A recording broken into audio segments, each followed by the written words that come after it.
Welcome to the Sailor Noob podcast, where a superfan and a noob talk about the original Sailor Moon episode by episode. I'm your host, Mikan Hana, joined by my co-host. I'm the co-host and the noob, name of Caliban, and I'm running against the wind.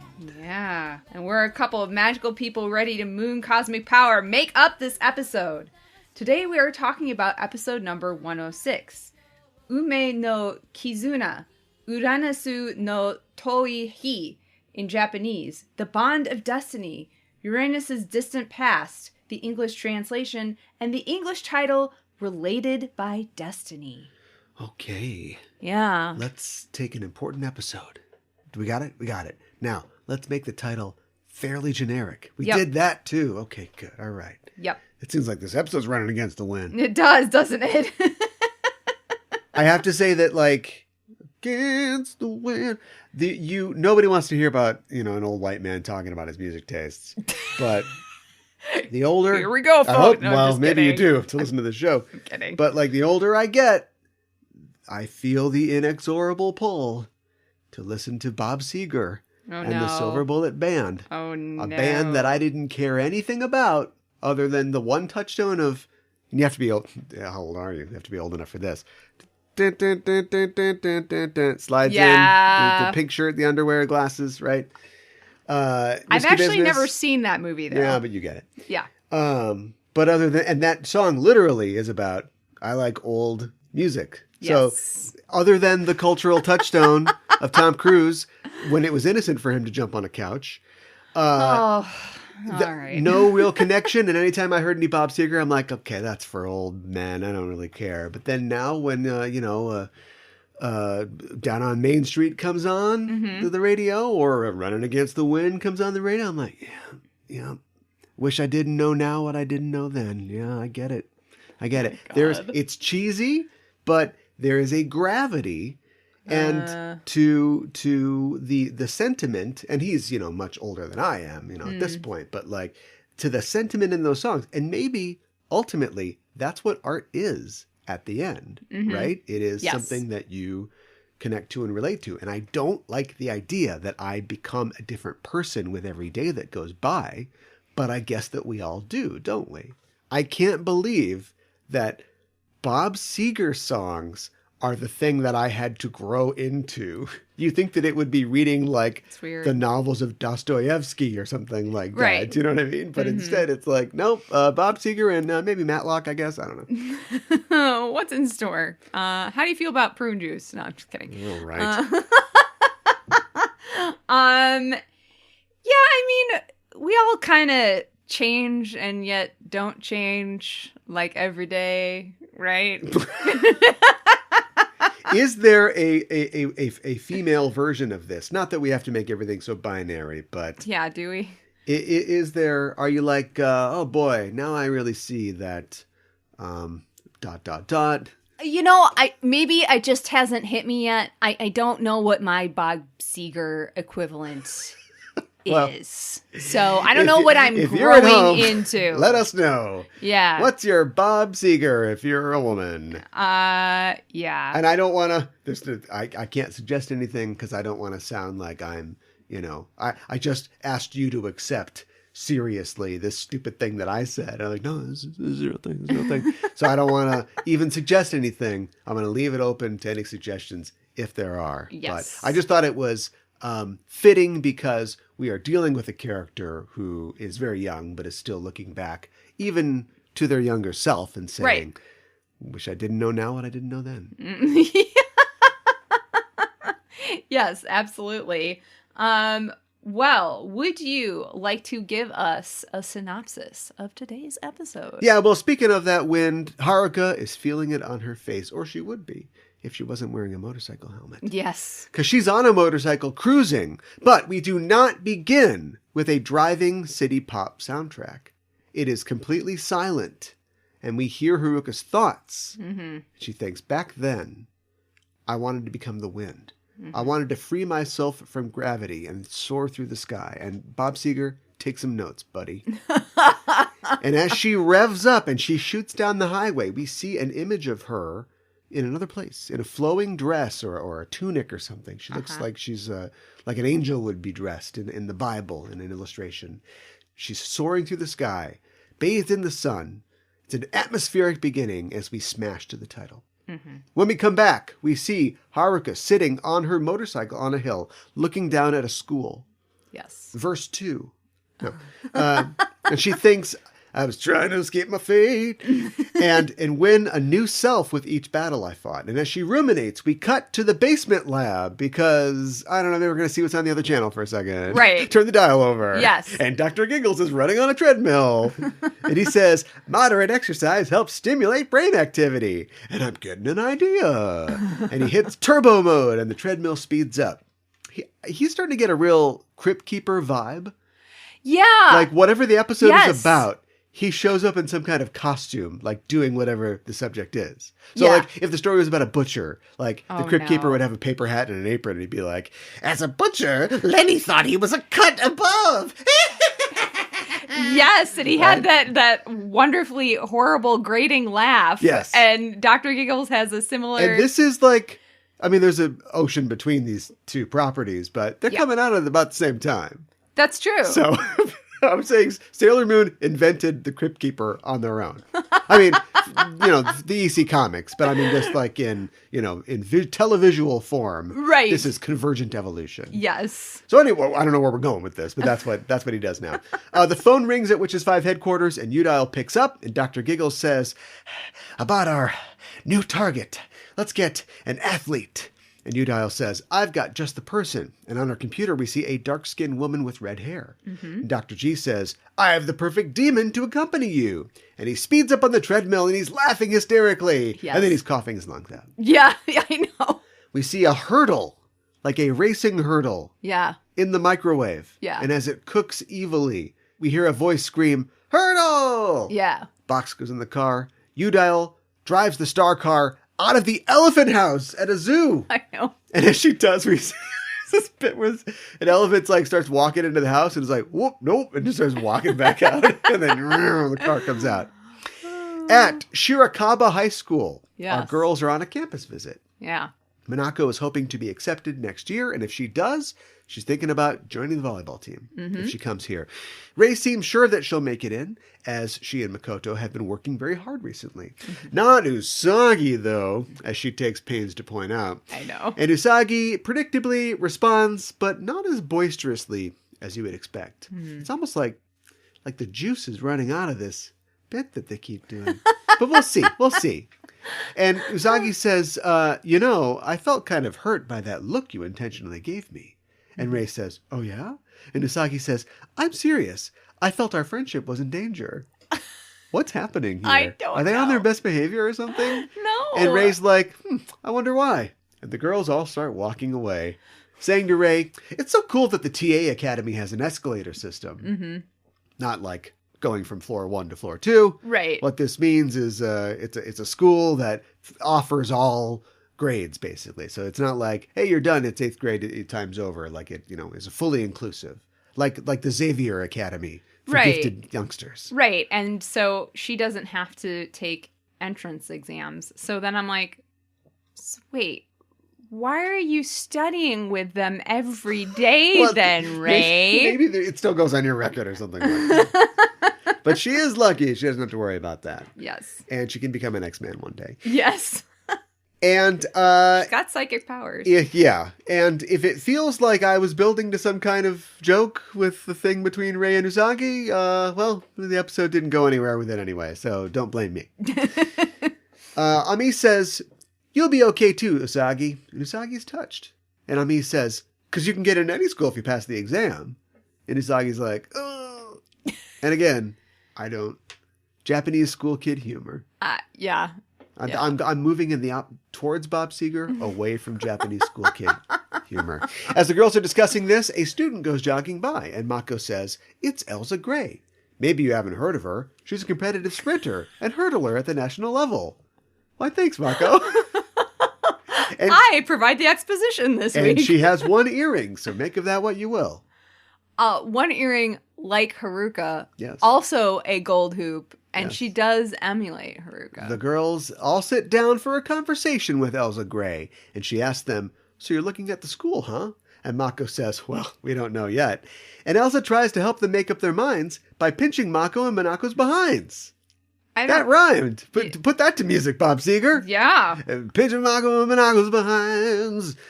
Both girls jump up in surprise, and Elsa just sits there for a few seconds with her eyes closed and her hands in the air, squeezing phantom butts. While the girls look at her like she's made out of spiders. And Elsa says, "You've got nice firm tushies, well suited for track and field." Did we talk about how the age of consent works in Japan? Yeah. Apparently, yes. Yes, the age of consent is 13. But no person above the age of 14 can date somebody who is 13 or 14. So if a 15-year-old tries to date a 13 or 14-year-old, it's a misdemeanor and it's tried in juvenile court. So, Elsa, have a seat. Yeah, oh my god. On your firm tushy. Also, I don't care if you're a girl. Like, I don't want you to... Usually it's you saying we'll talk about it. I'm saying we're going to talk about it later. Elsa says, if you're accepted, you should join track and field. You ever seen Devilman Crybaby? No, she didn't say that. All the girls laugh when she suggests that. Insanely. They're all like, ha, ha, ha. And I believe the word hentai comes out into the air. Yeah. Yeah. Yeah. Ray says to Usagi, which means pervert. Yeah. Ray says to Usagi, "You could be the team manager." Implying, I guess, that she's not good at sports. And at this point, for any bully, you really have to wonder if it's worth it. I know. If you're really even landing anything at this point, why not give up?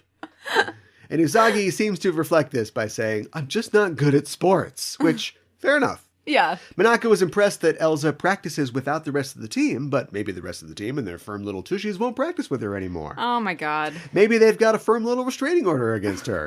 Oh no. Elsa says, "I'm pretty confident in my ability, but there's one girl I just couldn't beat." And yes. We see a flashback where she's racing against Haruka. She says, "I never could catch her, but I don't think she's competing anymore. I'm still chasing after her."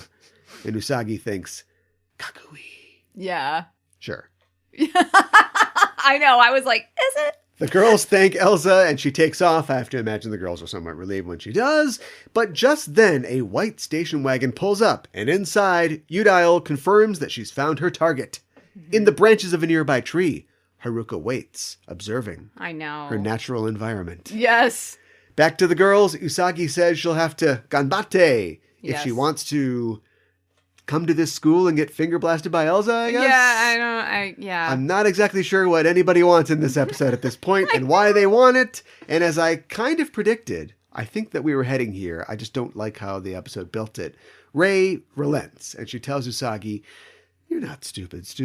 You just need to focus." And all the girls have an affirming moment. Yeah. Totally earned.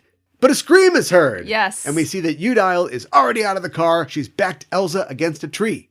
See? No fun, is it? Oh my goodness. Udial levels her gun and fires at Elsa, but the sprinter sprints away, dodging the blast.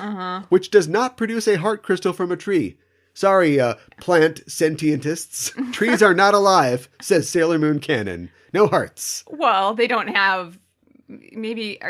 Is the heart the organ, or is it the heart of your being? Oh your my soul? gosh. Okay. Trees do All not right. get to apply to that. Udial is not dismayed by the first victim that has actually run away from her. Yeah. And she flies after Elsa. Can all the bad guys fly? Did she fly?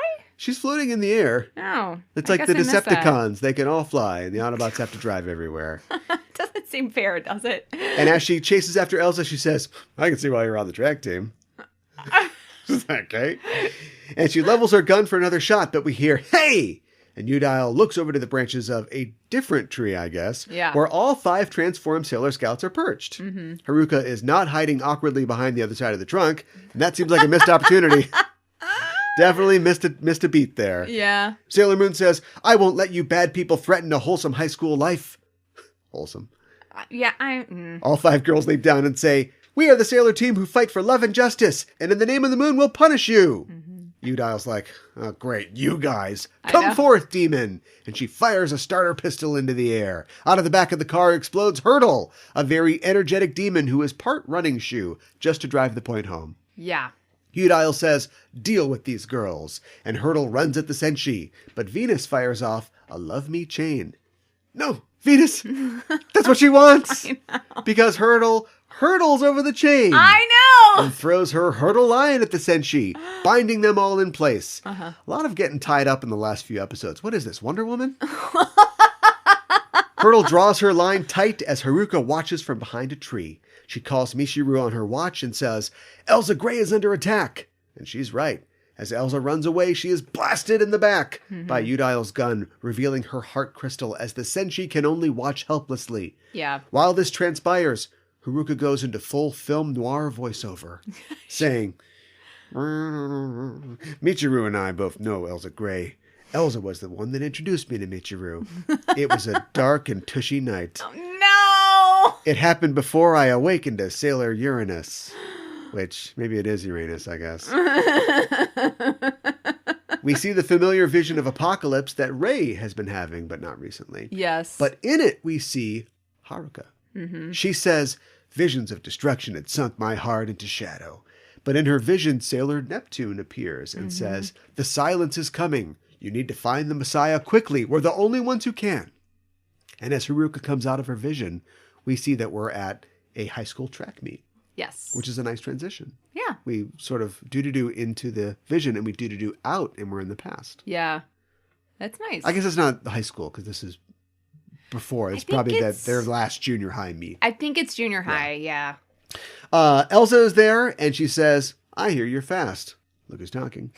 She says, I won't lose. And as the gun fires, the runners leave their blocks. Haruka thinks, back when I was trying to escape my fate, no one could beat me in any sport. I did it just to pass the time. But in the end, motorsports was the only thing that kept my interest. If I hadn't met Michiru Kaio, and we cut to after the race, and Elsa introduces her to Michiru, calling her an artistic genius. And Michiru says, you haven't even broken a sweat. You must have been holding back. I bet you can hear a voice in the wind. And Haruka realizes in this moment that she is the girl from her vision. I know. And that Michiru recognizes her as well. I should mention, too, at this point, that all these characters have those cheek marks. The chon marks. Oh, yeah. Remember the difference between, like, the adult senshi and the girl senshi? The ones that we know? And they have those little... they refers to their word for quotation marks. Yeah, because they it's look kind of supposed like to be, quotation marks. You know, their youthfulness. And so even Michiru and Haruka have these at this point. Okay. Because in the past. So how much older are they than our girls? I love how when young people are like, it was a long time ago. It was 10 months. A lot of changes. I'm against the wind. Listen to Bob Seger. It's more than that, but like I think they're in high school, and I think that they're only in sophomores, 10th grade. Yeah. So, but that would be their first year of high school. But that would be their first year of high school. So it's like 1 year. It's like 1 year. So it's like, how are they? Well, how are they? They're just way more mature. Running against the wind. But this is at least like, I feel like this is at least 2 years ago. So a lot has happened in this time. I think we can surmise. Young tushies. All right. Haruka thinks, I didn't want to admit it to myself because if I did, everything would change.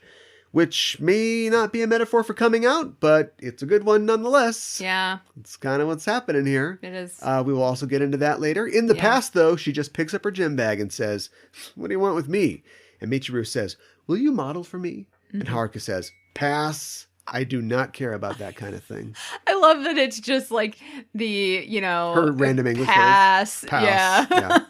And just like, I'm out of here. Still in the past, we switch the scene to a lavish yacht in Tokyo Bay. Yeah. Well-dressed men and women are watching a musical performance by Michiru on violin. Yes. Sitting alone, well, alone if you don't count the incredible ruffles on her shirt, is Haruka in a tuxedo watching Michiru play. There's chatter in the audience. That's Michiru Kairo. She's in middle school. She doesn't have many friends. I hear she doesn't like people much. This is a well-informed audience. I know. Oh, it's all in the program. Haruka gets up to violent virtuoso. weird. Doesn't like people. Don't talk to her after the show. Haruka gets up to leave, and Michiru seems to see her from the stage. We see Haruka walking down into the hold of the boat, and she stops at a lavish painting hanging in a staircase. Yeah. It depicts a huge tidal wave destroying an unknown city. And a voice asks, "Is it to your liking?" And Michiru appears in the stairwell. She continues, "Thank you for coming tonight, Haruka the talented racer." And Heruka says, "You seem to know a lot about me." And Michiru says, "There's a lot of girls at my school who are obsessed with you. They'd love to go for a ride in your car by the sea." Oh, she goes to wirelessly. Okay. What? I don't really have a joke here.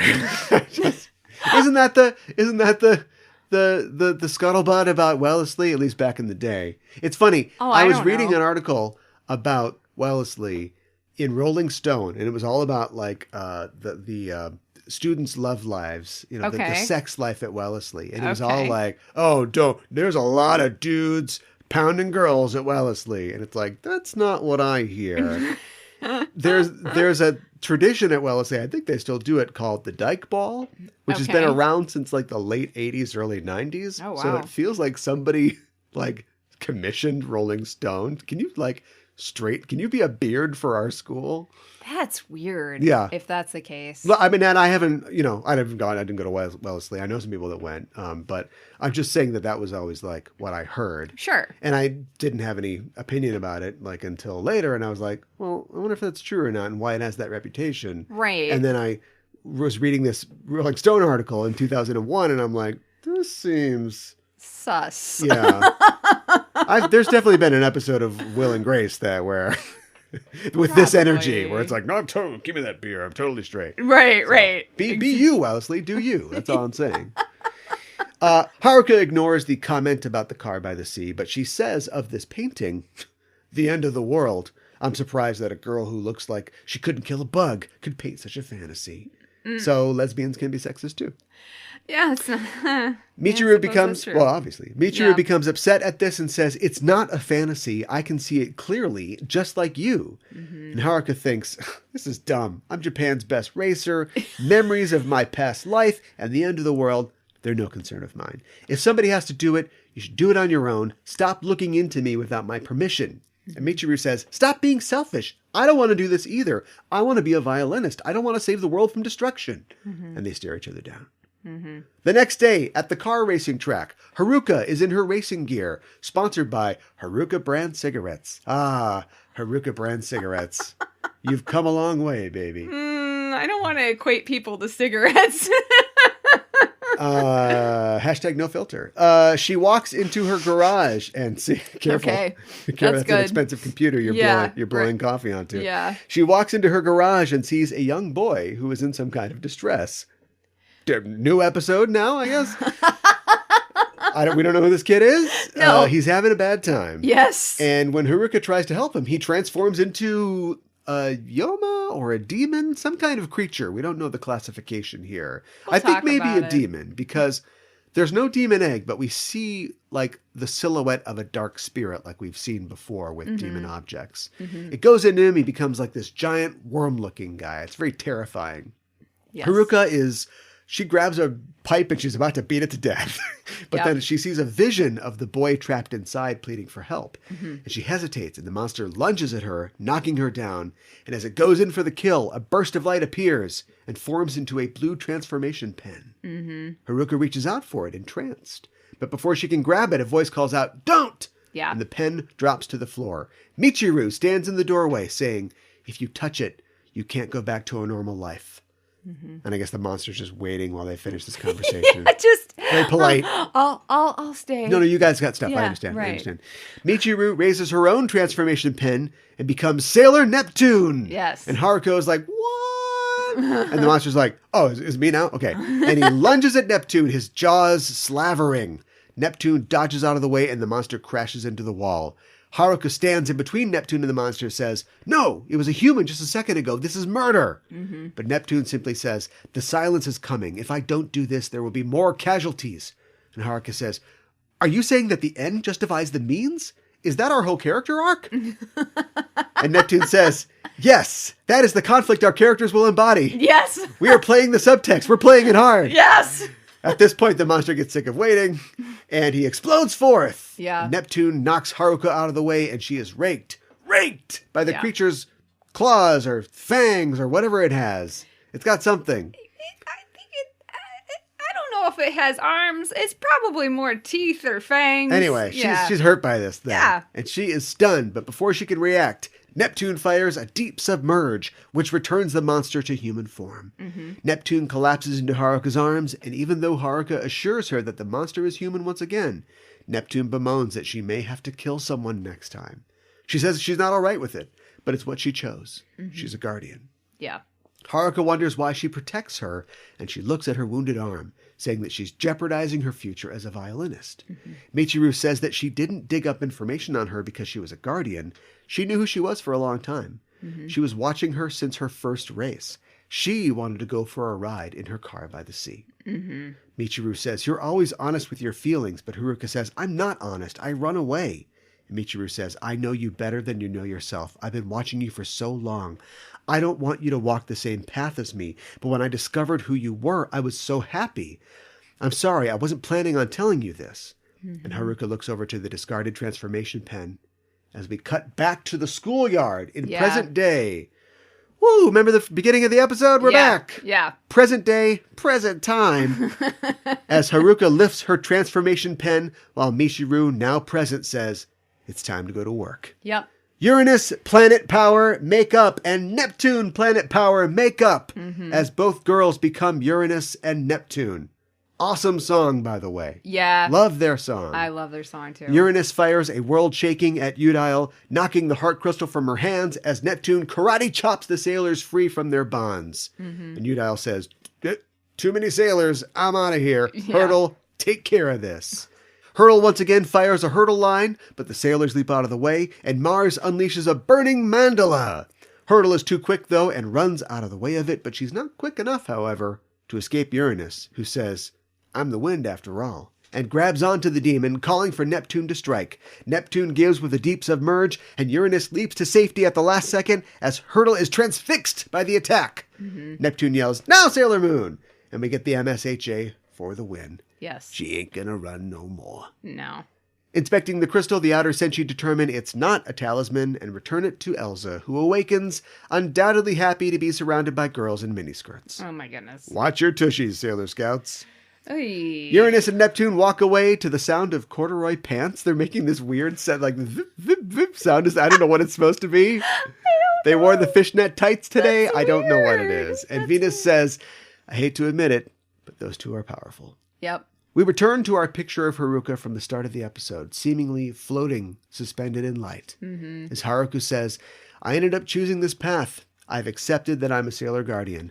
And we see the picture is a literal picture that Michiru has drawn in her art book. Yeah. A book that is in the back seat of Haruka's car as they speed along the coastal highway.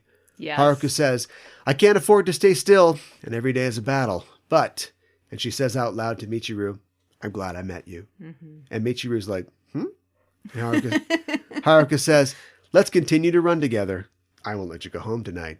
And Michiru says, oh my, as they ride in Haruka's car by the sea. Yes. It's good stuff. Yeah. Yeah. I feel like the first time Michiru is like there, there are lots of girls at my school who would be who are totally, want to ride in your car by the sea. I was like, is this a euphemism for something? It is, but let's talk about euphemisms and let's talk about what I'm talking about. So, there's a couple things that are happening in this that I want to talk about. Yeah. And one is we're getting the backstory. Again, it's that sort of backstory where, okay, so we didn't know who introduced Michiru and Heruka, but right. I mean, we could have guessed a lot of this. Mm-hmm. And also we understand they've made it explicit that they have this obligation to do this and it's tough. Yeah. And so we get more in their past setting that up, but nothing that tells, and it's because Charlie's Angels told us to, you know what I mean? We don't get any of the real root behind it, but it is made, we get to see the explicit decision by Haruka. Yes. Or we actually don't see the decision, but we understand what leads up to her making the decision to do this. And I think it's very fascinating that Michiru is pressing her to accept this role because she needs an ally. But then after meeting her and realizing how much she doesn't want that, or she wants her own destiny, she's trying to find something, she goes so far as to basically try to talk her out of it in the middle of fighting a monster and saying, stop, I'm here at the last second. Do not do that. I don't want you to end up like me. This is a tough responsibility, and I care too much for you to see this happen to you. And I have to imagine that this is what it is like for a lot of people to come out and to live openly as being LGBTQ.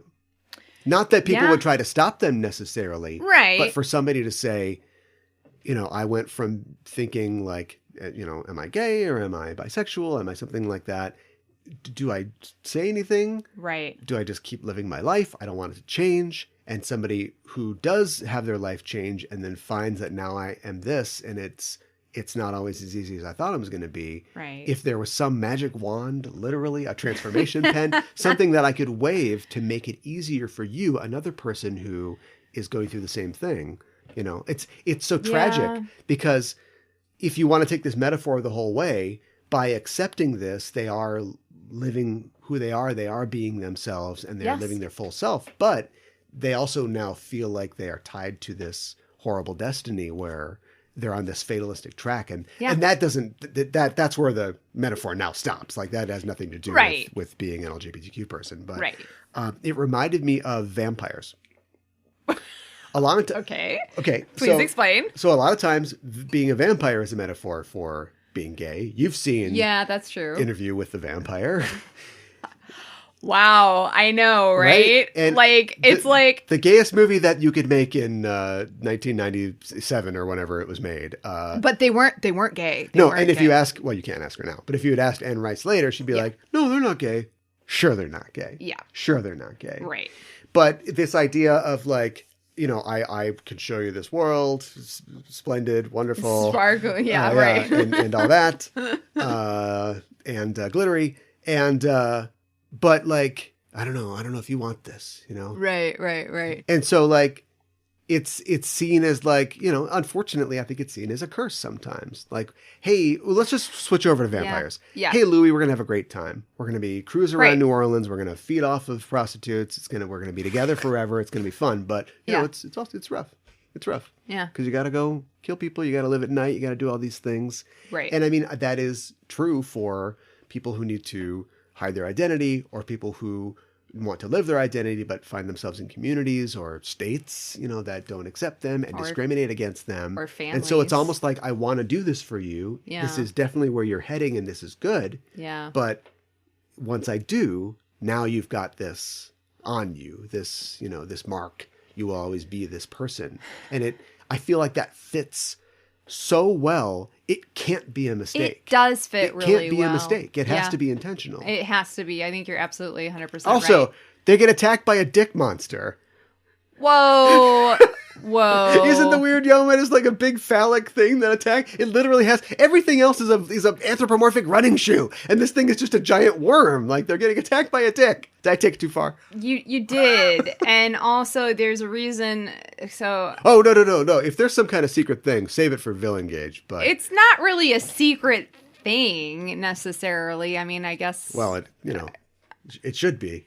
Don't go showing it to everybody. Whoa. I don't know what's going on right now. I don't either. Why don't you save it for Villain Gauge? Okay. Tell me what you think about my vampire theory. I like your vampire theory. I think also the idea that like, in the case of this episode, like if you touch that transformation pen, there's no going back. But like with vampires, if I bite you, like there's no going back. So like you have to be right, and if you sure that you want this, right, and if you come out, there's right. in a lot of ways, in a lot of your communities or the spaces that you operate and live in, you will be different in people's eyes. Right, and it doesn't have to be a negative thing, and it's but like the 90s. No, and honestly, like again, we look into their past, and I personally, this guy Caliban still doesn't know their secret origin. I don't feel like I really learned anything. Oh well, and okay. So in this episode they talk about awakening, and they talk. So is that like awakening, like the way the Sailor Scouts awoken? Like are they also? I feel like they mentioned reincarnating or something like that. So Haruka does. She does, but don't say anything else. She just says her past life. That's all she says. Okay, so don't say anything else. Yeah. But anyway, so assuming that they have the same origin and sort of destiny as the original Sailor Soldiers, we're talking about something amazing. Like they should pick up the thing that is who they really are. They can do amazing good. They're beautiful and they can transform, and lipstick appears on their mouths without them having to. It's free lipstick, right? Yeah. And that's what it should be. But because of what's going on in this world, because of evil, they feel like it's an obligation and it's tough. Well, and that's the way it is for gay, lesbian, bisexual, trans people. Right. Like I said, it can't be a coincidence. No, I agree with you. And they're also in the case of Haruka and Michiru, they're also both like incredibly young. I mean, they're, are probably around the same age as our girls were when they became senshi. So I guess a year ago. Yeah, I don't know what the timeline is exactly. Everything against the wind. Yeah, I know. Everything seems like forever when you're a kid. I still, in my mind, it's at least 2 years. I don't know why that makes it better. Anyways, but if I can you imagine how long the pandemic is going to feel for some kid that's in junior high right now? So long. Or what even like really, really long. Oh man, I don't want to think about it. I don't want to think about it either. But like, I think that, if I was having visions about the world ending and I was like their age, and then also, the person in those visions showed up, I'd be like, I don't know if I want any part of this. There would be a little bit of, at least at first, maybe refusing the call. Yeah. But I really like that Michiru calls Haruka on it and is like, don't be selfish. Like, I don't want this either. Right. But then like you said, that like later, her like saying no, don't do it. Her body in front of danger to keep her from becoming. Yeah. Yeah. Exactly. And I think that's it's complicated, and it should be. It is. So Haruka and Elsa dated, right? Really? You got that from this? They're similar in so many ways. I didn't get that. I got that Elsa liked, emulated her and fling or like X to me. Really? Yeah, I don't know. Maybe not. It doesn't have to be. I just, I didn't get the that. earring thing and the running, and they're both. I didn't get that reading. I thought the earring thing was more like Elsa wanted to be like her. Yeah. And like she could never. Also, her saying I could never catch her, like was like she could never catch her. Oh, I could never pin her down, but. Oh, jeez. But like. No. Don't get weird. Let's get weird. Okay. Let's talk about another trope that's present in this. Yes. And that is the depraved lesbian or depraved bisexual. I don't want to erase Elsa if I can avoid it. Right. Your right to express your sexuality ends at my firm little rump. Yep. I don't want you to. I know that she's not pinch my tush. And we've talked about it over and over again. We just talked about it a couple minutes ago. She is not representative of, when they leave it in, the LGBTQ characters on the show. Mm-hmm. I think it's fine to have one character who is, weird and is pushy or whatever, but it is a little strange. We are supposed to like this character. She is the victim of the week, and we're supposed to identify with her a little bit. She's an important part of the backstory of Michiru and Haruka, and she's just a grabby weirdo. And I don't know what's going on there. And I don't like it. I feel like at this point I know anime and this show well enough to know when they're like, haha, right? Like we're doing a thing. Here's a fun bit. And I was like, I don't find this bit fun. Well, I'm going to be honest. I don't find... That's why I didn't have a song for that part. That's okay. I wasn't gonna make fun because it's not funny. It's not funny. I'm right there with you with the it's not funny part. Like, I don't think that the creepy, person who's grabby in anime is funny, period. And it's not funnier or okay because it's a girl on, pinching a girl's butt, doesn't make me okay with it. I mean, it's a delicate balance, there you've got the long history of the sort of pervy, ecchi kind of character in anime, and I don't think that there is necessarily anything wrong with it. There's a time and a place for the turtle hermit to want to see your panties or whatever. I've never liked it. Well, I'm gonna be honest. I'm not saying I love it. I'm just saying I don't want to judge their culture. I don't feel like I can do that. But in this position, this character who we're supposed to admire all these people who have these pure hearts. Heart doesn't seem that pure. I know. Heart does not seem that pure. No. I mean, I guess I don't know what the heart purity is. And I was like, oh shoot! I was hoping this one was a talisman. Right? This important character in the life of both Haruka and Michiru. Yeah. If I was writing this, if a character is going to die, it's not going to be one of our senshi, obviously, right? So you pick a character that you have established is intimately tied to the history of these two characters, and it would affect them the most. But instead, that's not a talisman. And she almost whips it sidearm back at her body. Almost like she's just free of this heart. Take this heart crystal. Oh my god. Yeah. I also wanted to talk about how I think this is one of the first times that it's mentioned, at least explicitly, that Haruka's powers are associated with the wind. I don't know if it's even expressed explicitly, but her powers are associated with the wind and she wants to run like the wind. So I think that's appropriate, but yeah. But her last name, Tenoh, the kanji, ten means sky and O means king. Yeah. So, I mean, what power would the sky have besides rain and lightning? We already kind of have those bases covered. The wind. She's but she's she says world shaking too, so. She's like thunder or... I don't know, she gets to be everything because she's the wind, but she's also kind of like earth as well. Mm-hmm. How many things do you get here? Good question. I'm earth. I'm the plants. I'm always in a tree. I'm the snow cone lady as well. I fire snow cone balls, and it's what is it? Well, and then I also like that Haruka is just good at all sports, apparently, we're just saying. And then she's like, well, motorsports, that really kept my attention. So that's cool, though, because that is a trope for male anime characters. You'll often have the boy character. He's so dreamy, and he's good at basketball, and he's good at all the stuff. But it's Haruka. Yes, right. I also like that, I guess, Nako Takeuchi is really into cars. And she likes driving her car around fast. And so I think that's kind of cool. You put a little piece of yourself in a lot of your different characters. So especially when you're running against the wind. Right. Check out Cal's new Bob Seger inspired album. All right.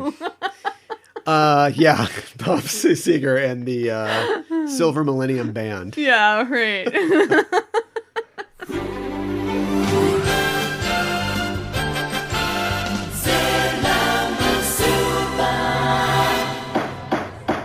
Your Honor, a courtroom is a crucible. In it we burn away irrelevancies until we are left with a pure product, the truth, for all time. Oh man, this is so intense. Data's on trial for his life. I know. This episode, The Measure of a Man, is based on the Supreme Court's Dred Scott decision of 1857. And every week on Backtracking, we take a look at the real-world events that inspired classic Star Trek episodes. Sorry. Shut up! Shh. Who are you? We're the hosts of Backtracking. I'm Caliban. You will both be taken to the brig and from there to the nearest starbase, where you will answer charges for what you have done. And I'm Gooey Fame. This is not a game. This is life and death. You can follow us on Twitter. Backtracking is available wherever you listen to podcasts. You go f*** yourself. For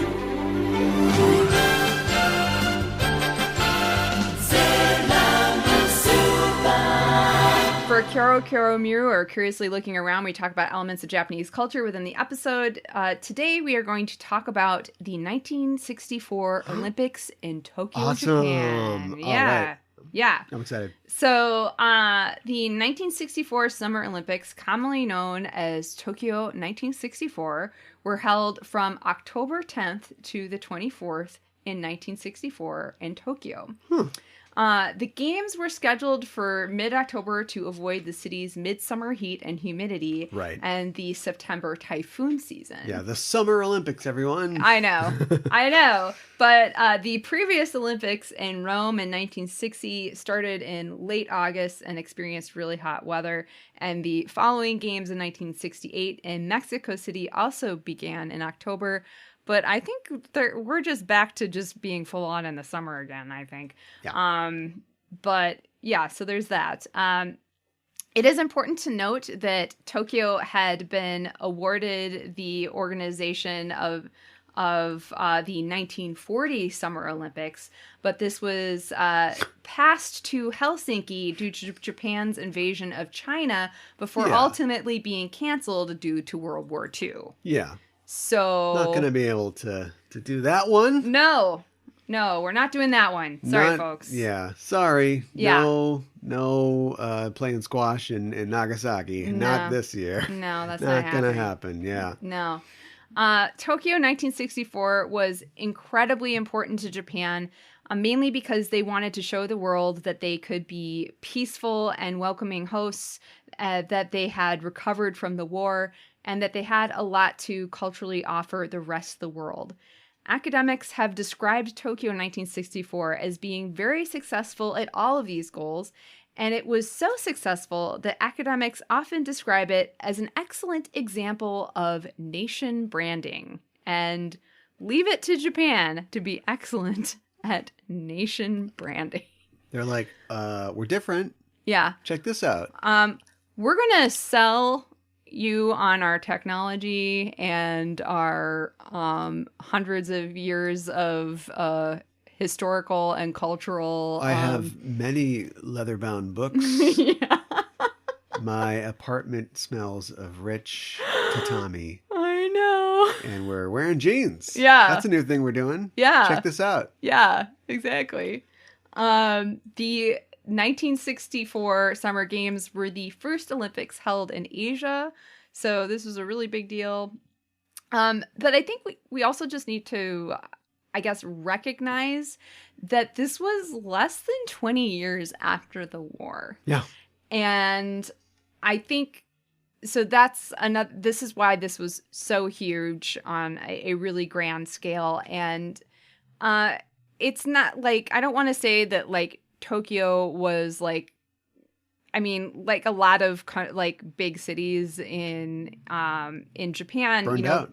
Yeah, there have been a lot of effects. I'm not saying that it was like on the same scale as Hiroshima or Nagasaki or anything like that. There was a lot of people think that the atom bombs were completely superfluous. Actually, I think that the atom bombs were completely superfluous and just a show of force and technological might by the American Allied forces, because we had firebombed the living shit out of Japan. Like, it was on fire, burning down, and that was pretty much it. Now, there was a lot of talk about whether the Japanese who were fighting hard in the Pacific Islands, if they would surrender. Like, we would have to invade, and it would be a home defense situation in their own terrain, and they would never give up, and millions more people would die. But they were helpless. We had bombed the crap out of them at that point, and there was much, much damage. And of course, at this time, a lot of their construction is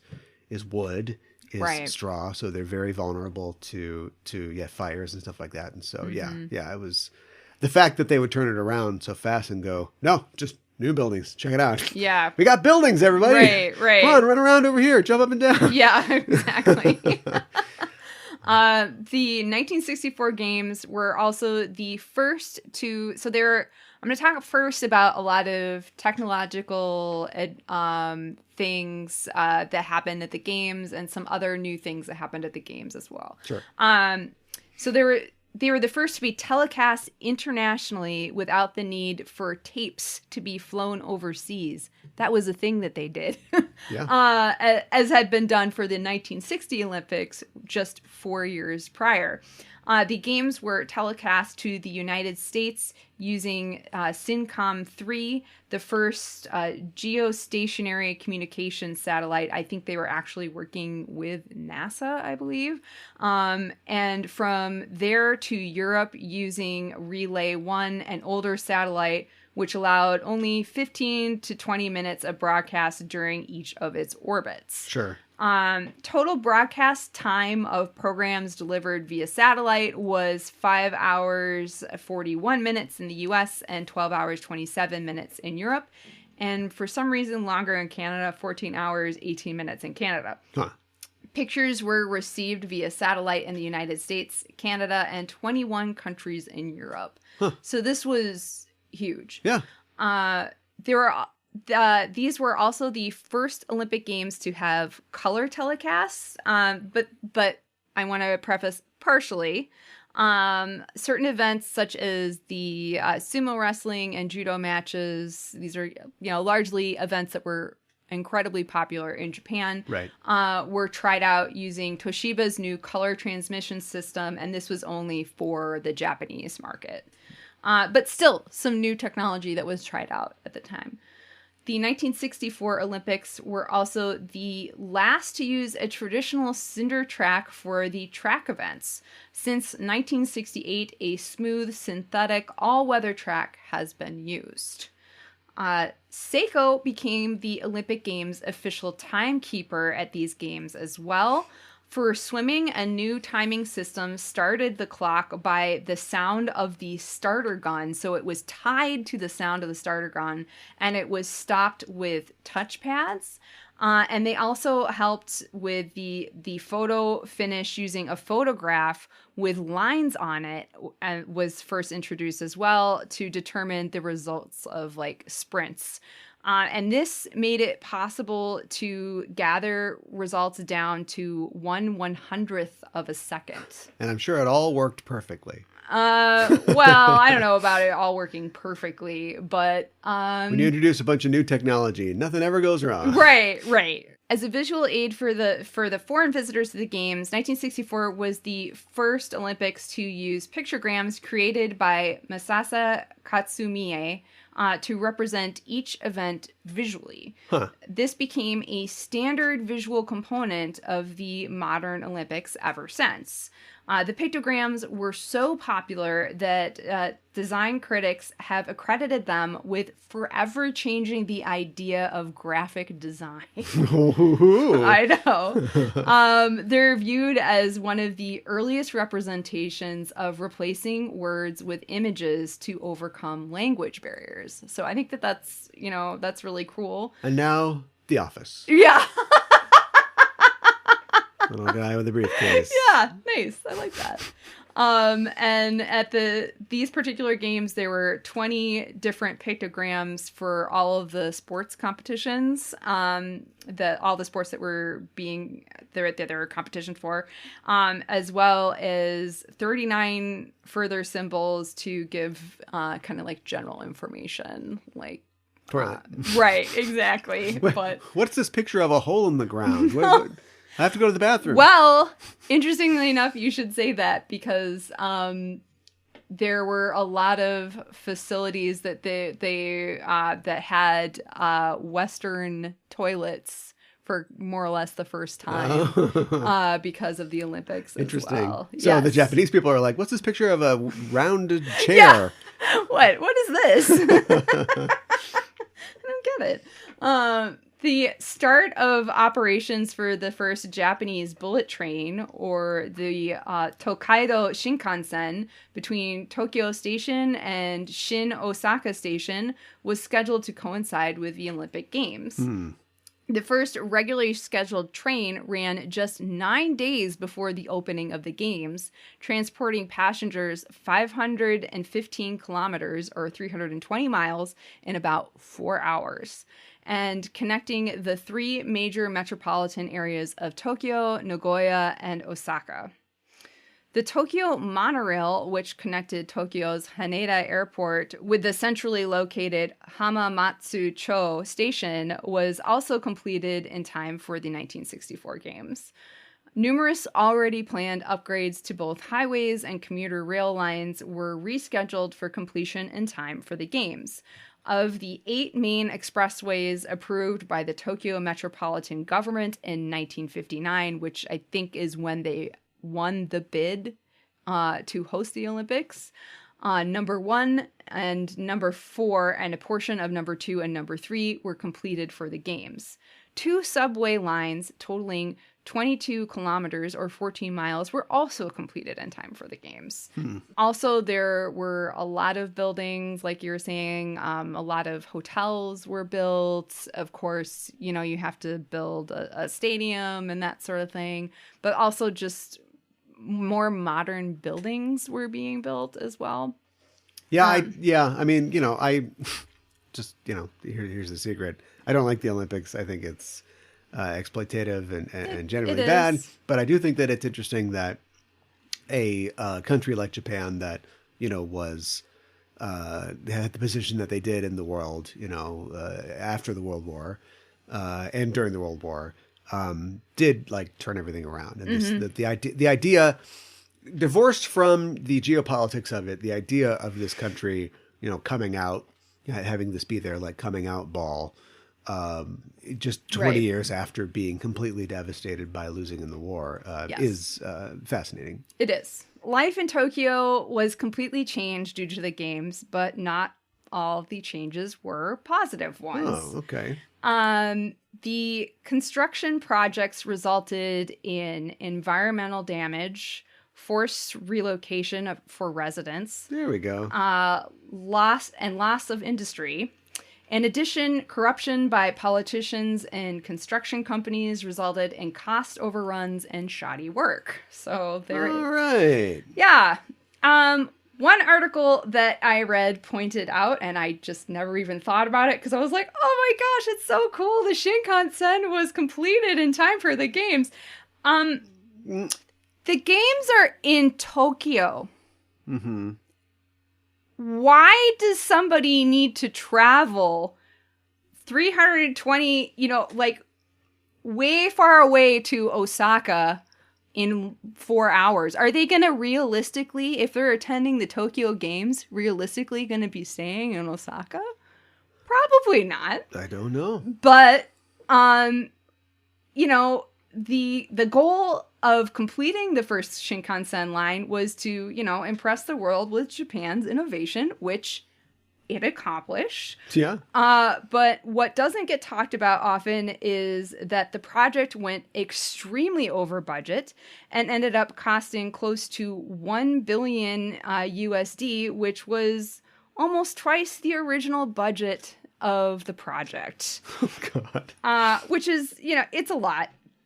And funds to pay for the Shinkansen project were taken away from other projects, like the monorail, which originally was planned to go from Haneda Airport to either Tokyo Station or Shimbashi, and instead, due to lack of funds, it stops at Hamamatsu-cho, which is a few stops away and not as centrally located. I mean, it's not that far, but it's not as convenient. And if you want to make it more convenient for international travelers coming to the center of your city from the airport, don't you want to be putting money into the monorail? But instead they're like, no, we got Shinkansen, more money. Let's make this happen. More money, you know? And it's like, whoa. Anyways, that just kind of blew my mind. Is this money for the bullet train? No, my friend, we will refrain. Monorail. I know. Monorail. A lot of Tokyo's waterways were also damaged due to the reconstruction effort for the Olympics. The monorail and many of the highways were built over waterways to avoid purchasing pricey land, which I'm like, wow. Okay. Huh. Yeah, I mean, I guess that kind of makes sense. I mean, I can see it to a now point. You're building a giant bridge. Yeah, but support columns and other structures were inserted into the water, making many river docks useless and resulted in the loss of jobs. God. Water festered, fish and other water life died, and biochemical sludge, known as hedoro, which means sludge, slime, vomit, or chemical ooze, formed. Didn't smell great either. The secret of the ooze. Yeah. I mean, the list honestly goes on. Apparently, a lot of these construction companies that were popping up, because there was a lot of construction, because we had to make this happen fast, right? Yeah. It was not really a secret that a lot of these companies were run by Yakuza. And they exploited their workers. They brought in people from other countries who, didn't necessarily know to complain that they weren't getting paid enough, or you know what I mean? Just all of these things.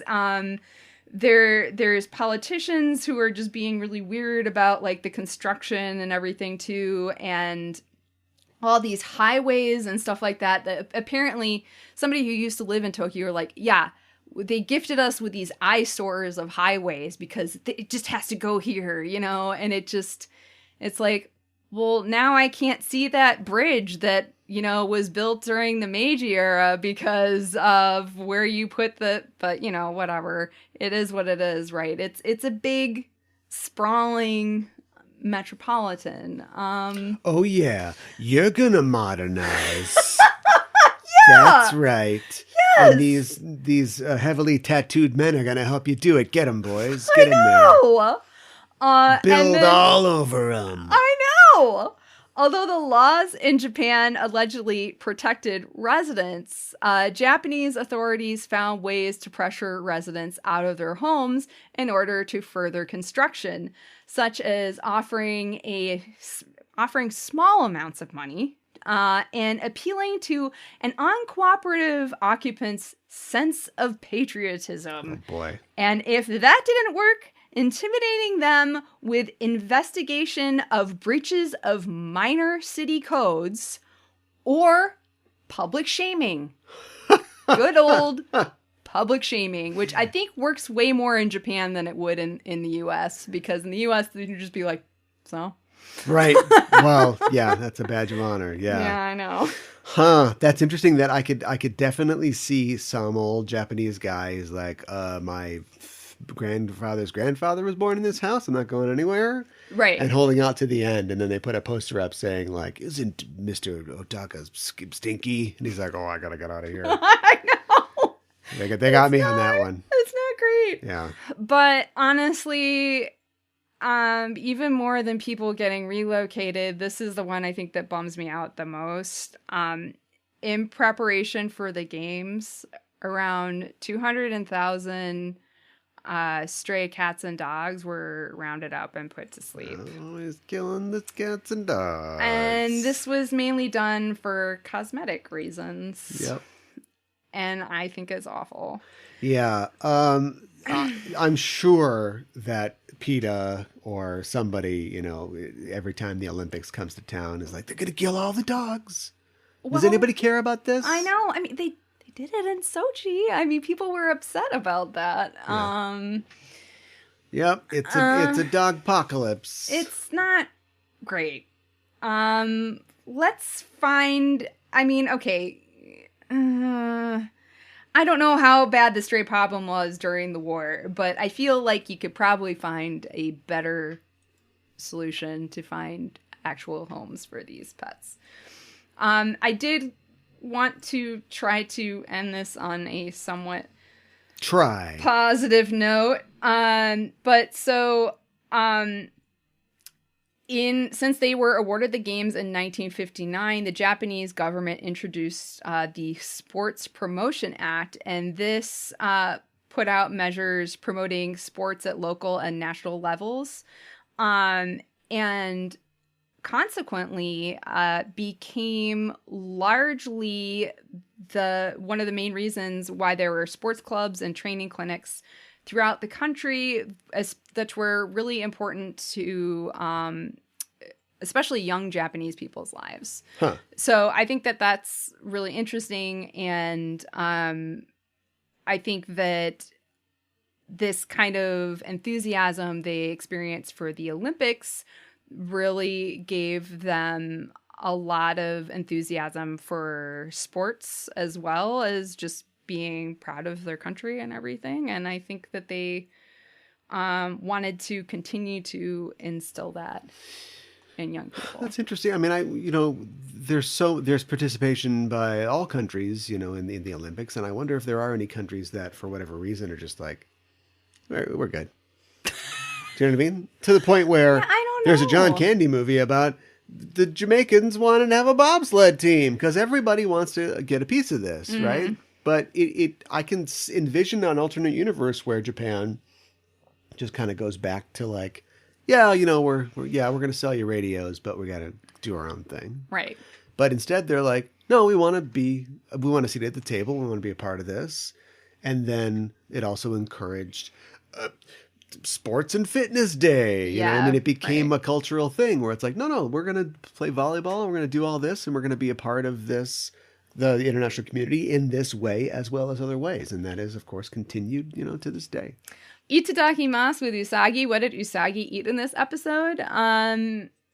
Not really anything. No. At Michiru's violin concert on the ship, guests were sipping on drinks. That's all I got. Yeah.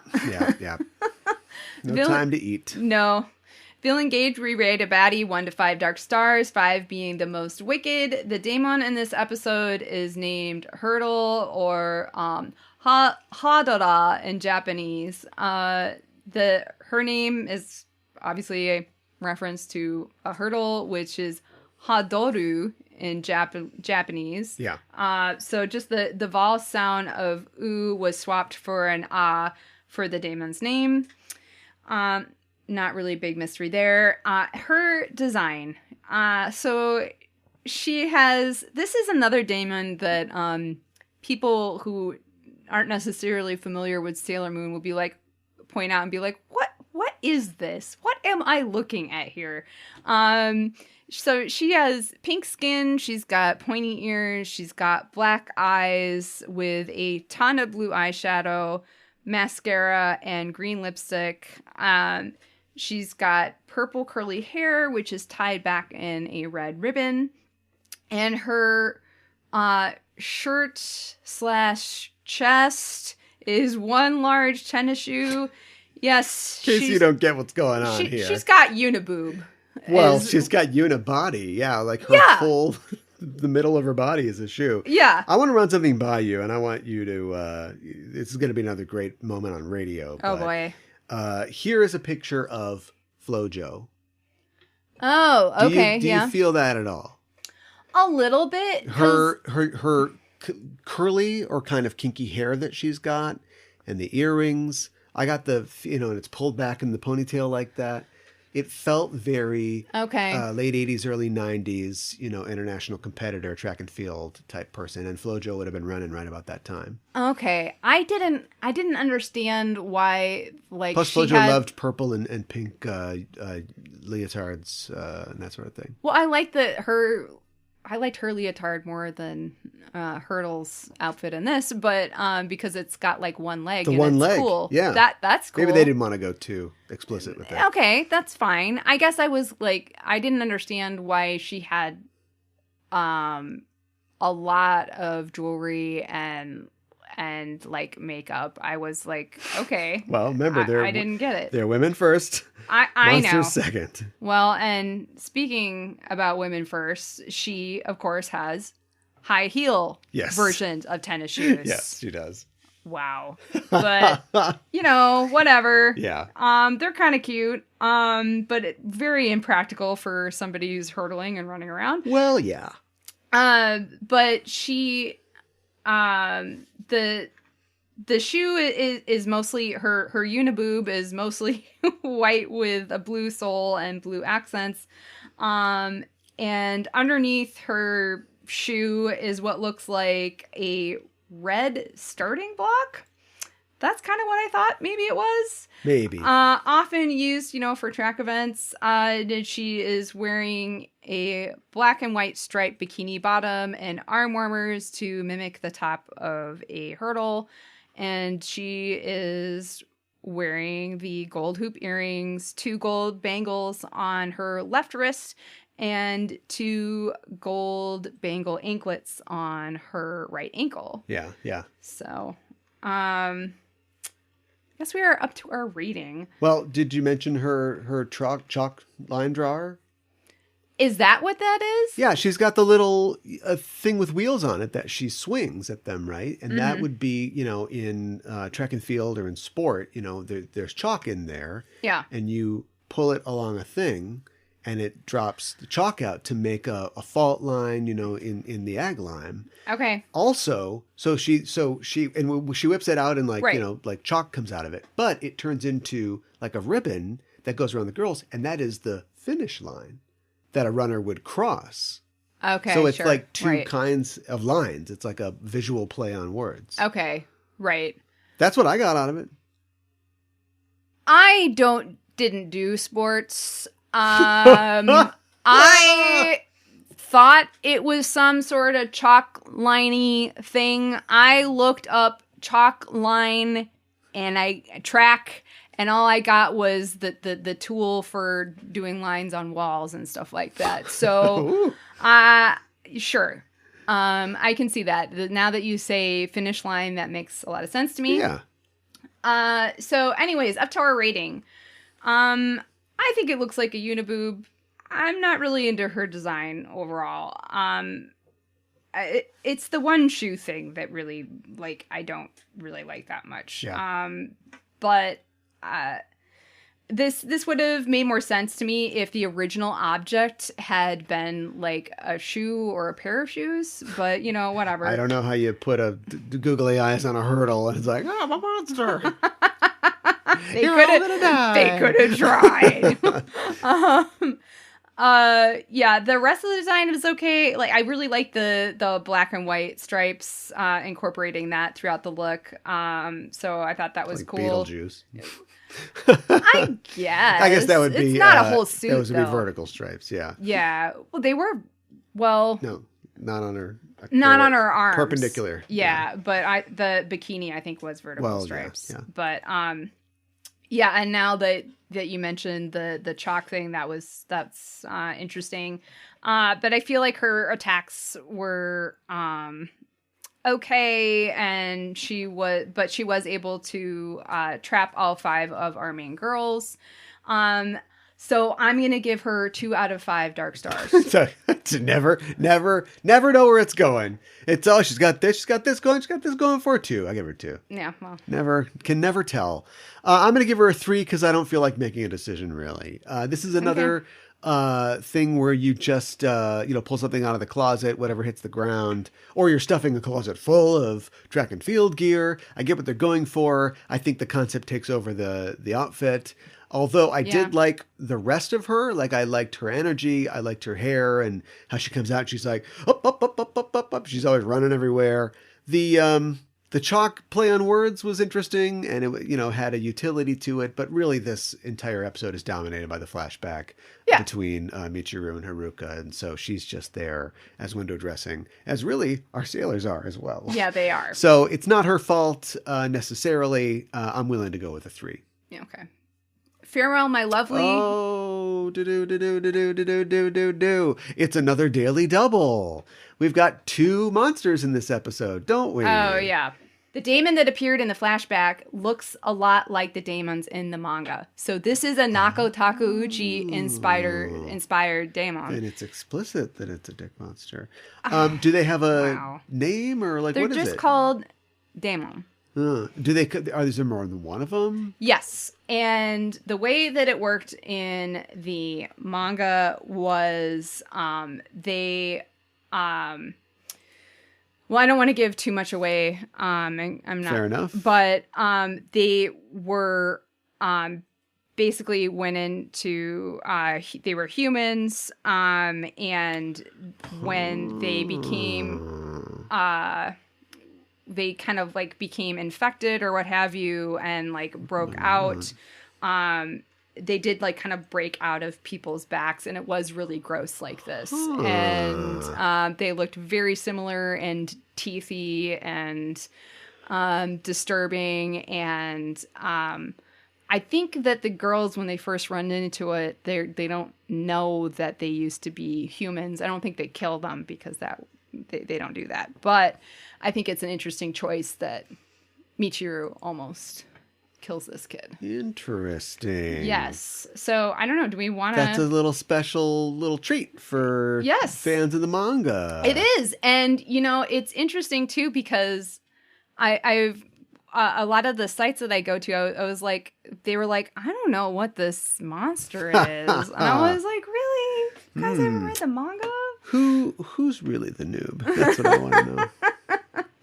So we want to rate I think this we have Daemon? to. I think that's our mandate. Well, I guess because it's kind of OG Daemon, like this is what all the Daemon look like in the manga. They're not really differentiated.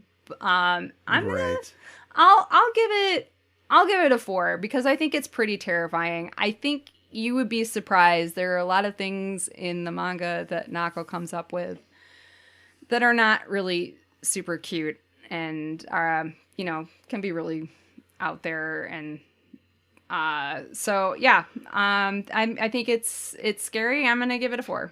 4. Yeah.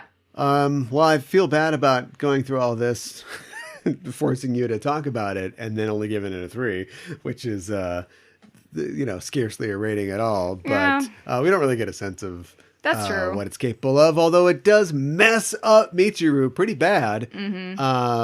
Accomplishes more than pretty much 9 out of 10 other demons ever do to anybody. That's true. They got a lot of fun tools, and they're throwing tea at you, and they've got chalk lines, and mostly it's just to slow you down. But she messes her up good. She does. So I got to give it to them for that. Also, hearkening back to the manga, I think that's kind of interesting, and also, this doesn't have anything to do with the monster itself, but the situation that it's involved in. We actually see somebody, reclaimed from one of these things. I mean, it isn't like an object. It's like somehow this person has been possessed by this. And so they could have easily just like broken the kid's neck, and then a egg comes out of the kid's head and goes, wee! Right. Instead, she's able to revert this kid back to normal and reclaim his life. So that's kind of a fun situation that I'm sure will never come back. So yeah, I'm just going to say it all cancels out. Give him a 3. All right. Sounds good. Farewell, my lovely. So where we rate how the Daemon go out. So Hurdle, she freezes in fear, unable to move for the first time since the first time she was let out of the Star March case. I don't know how you would do this, but what if she turns around and runs away, but the heart chases her and she can't outrun the heart? Oh, that would be fun, and she gets actually. lovelied from behind. Okay, now you're making me doubt my rating that I was going to give her. Uh-oh. So she screams in anticipation, and the heart hits her, and she gives a twisted lovely as her body twists and spins all around.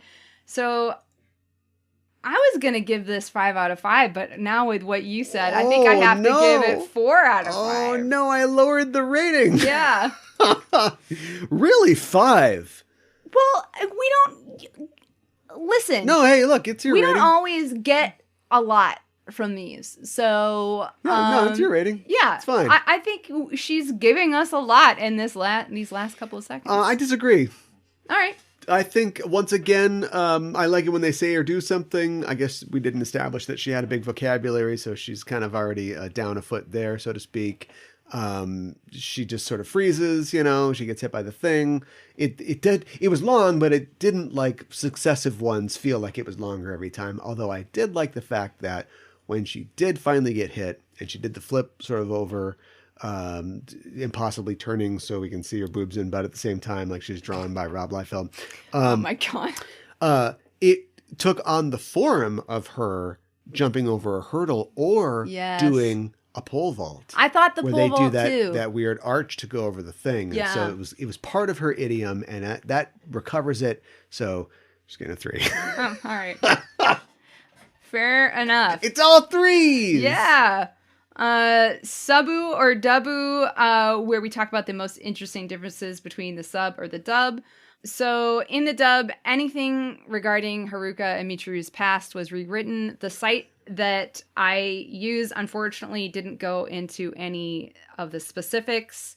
But I do want to know, how did the quote-unquote cousins... Oh, have supposedly you met meet? your cousin? Yeah. Yeah. Right. Yeah. Like, you would have to completely... It's Doesn't really weird. Quite work, No. does it? Allow me to introduce you to your cousin. Yeah, it's... Unless you are estranged from your cousin. I don't know. Yeah. Not great. No.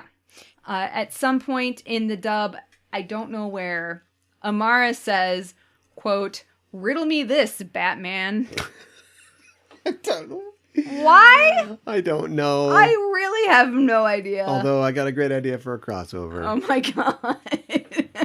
These demons have infested Gotham City. Need to call upon these strange women that hide in trees. Get their help. But they have to fight first. Heroes always have to fight when they meet first. That's the rule. So he's we know like, this. Stay out of my way. I'm trying to fight these demons. And then they're like, wait a minute. Oh, did Esmeralda send him? He's very dramatic. Right. He's probably from the Black Moon clan. Right. Who are these women? Did Rachel Ghoul send them? And then he throws a batarang and Sailor Moon throws Moon Tiara and they clink and they hit and they fall to the ground. And they're like, wait a minute. Yeah, would love to see Batman in Tokyo someday, but I don't know. It seems like wrong company. Yeah, I know. In the Korean dub, Hurdle is only in the scene where Sailor Neptune cuts the daemons, the binding that is the finish line that is bound the other Senshi, and all the other scenes with Hurdle were cut. Wait, so she just something appears? There's a weird purple lady there? Yeah. What?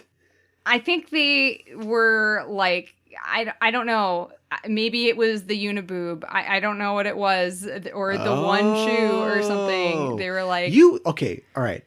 I don't see something that you see. Mm-hmm. You are into this. To me, it looks like somebody either rammed a shoe through a girl or a girl through a shoe. Mm-hmm. I don't see that the toe of the shoe is where her belly button would be. These would be a weird single boob that she has. Yes. But knowing what I know about Korea and their ban on what they consider pornography, which is pretty much anything titillating in print form, you could be right there. And now I really have to question, do I know what boobs look like? I guess maybe I don't. Oh my God. The Koreans might have something to say about that. Wow. Well, let's hope they don't look like Hurdler's boob shoe thing. So now we're up to our rating. I like that we get to see how Haruka and Michiru met. I like their interactions with each other a lot. I like when Michiru tells Haruka to stop being selfish and that she doesn't want to be a guardian either, but then how she tries to prevent her from becoming a guardian. I like that we get Michiru's confession of having a crush on Haruka, and that we finally get to see their transformations. I don't really care for Elsa Gray, and I don't really feel connected to that character at all. I do just kind of wish that this entire episode was the flashback, and I feel like it's kind of half of an episode, even though it is an important one. So I'm going to give it 3 out of 5 roses. Have we talked about Elsa's skin? No, I don't think we really did. There's nothing to say at this time specifically. Maybe there's something to say in the future, but I feel like this kind of character that has a darker skin tone, mm-hmm. But then has red hair or pink hair in this case, mm-hmm. is a trope in anime, and it's one that I don't understand. And so Maybe I'll put a request in for in the future we can say what this is. Like, is this there? Because you know how, like... I don't know. Is she supposed to be foreign is what I'm saying. Because you know how, like, Usagi feel like yes. and Ami has blue hair. You gotta have blue hair. And Yeah. Usagi is a blonde girl who is essentially Japanese. Not even essentially. I don't mean essentially like what you said as a euphemism. Like, oh, it's basically Japanese. I mean, like, she is essential. She is the most Japanese teenager there's ever been. But she's got blonde hair. And so in order to code this person as being, you know, not natively Japanese, I don't know what else she would be. And I'm not going to speculate here, but I think that we can look into this in the future because you see this in other anime as well. But I just wanted to point that out. So maybe like where she's, hey, in my country, we grab the tushy. Hey. All right. See, I ended up doing it anyway. I liked this the first time I watched it. Then I watched it again, and I liked it a lot less. Yeah. But then talking about it on this episode brought it back up in my estimation. Okay. And so, even though I shouldn't, I'm going to choose to ignore most of the frame story and concentrate on the flashback. Okay. Which is excellent. Yes. I would say, and this math won't make any sense, but the flashback of 5, present story of 2, that equals 4. Like I said, it doesn't make any sense. Why'd you have to frame it as a math I just problem? want to give it a 4. That's fine. Otherwise, it would be all 3s, and we can't have that. That would be like if Bob Seger sang a song called 3 Street. Oh my God. Down on 3 Street. And it's just like all 3s on this street. Is She it was like on... a dark-skinned girl with pink hair. Oh my God. And a uniboob tennis shoe. I was going to say before you said all those lyrics, like, was he on, like, Sesame Street of this song? Because there's all 3s or She what? was running down the street. And she had 2 feet, but another feet inside of her body. Down on 3 Street. Let's just say you get a 4. Okay. Now let's never speak again. Okay, that's fair. My English title is Wind Racing, Choosing Fight. Choosing fights. Yeah. Okay. It's not my best. You're choosing. This is not like caveman Japanese. This Yeah, is just, I know. This is, they don't have the exact right words. Not a paucity. A paucity of words. I mean, what do you even call this? Now that I think about it, it should have been something that had to do with the vampire, you know, like Interview with a Track Star or something like that. Oh, okay, sure. But it's not that. Instead, it's preface based on the novel Tush by Sapphire. No, come on. Next episode, we were talking about episode number 107. Geijutsu wa ai no bakuhatsu. Chibiusa no hatsukoi in Japanese. Art is an explosion of love. Chibiusa's first love, the English translation, and the English title, Art Appreciation. Okay, that's solid. Boy, this is okay. That sounds interesting. Yeah. We haven't had a chibi for a couple of episodes. Yeah, that's true. So I don't know who this boy is. We got to check him out. But we will do that when the episode comes around. We'll do that, but check us out online. Check us out by going to Facebook, Twitter, Instagram, and checking out either Noob_Sailor or Sailor Noob. And talk to us, share things with us, be with it, ride in a car by the sea with us. That's right. With all that entails. And also join us on Discord to talk about nerdy topics, Sailor Moon anime, as well as all the other things that you love. That's where we're doing it, on Discord. There's a link in the show notes. Join us, won't you? Well, that's our show for this week. In the Name of the Moon, we'll be punishing you next week with another episode of Sailor Noob. Do I know what boobs will play?